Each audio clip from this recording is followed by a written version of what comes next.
В тази кутия има всички необходими материали, с които можете да си изплетете тези маничета, наречени от нас пижо и пенда. Ако решите, може да зарадвате и свой приятел, като му подарите комплекта. Кутията е твърда, красива и в нея има прежда, която е изключително мека и приятна при допир. Тя е памучна с пълнеж от вата и е много подходяща за начинаещи.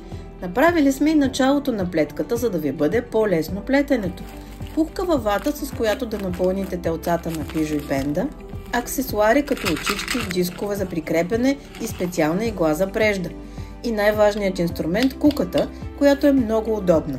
В комплекта сме включили схема, която описва всички редове и видовете бримки, които трябва да изплетете, за да се получат тези маничета.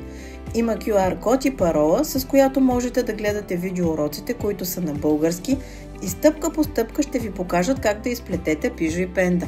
Дори да сте напълно начинаещ, не се притеснявайте. Видеоуроците започват от самото начало с разполагането на преждата около ръката, с основните бримки, които се използват при плетенето на играчки. Уроците са направени както за десничари, така и за левичари. Бъдете сигурни, ще се справите. Ще имате тези малки сладки маничета пижо и пенда. Да оплетем с куката!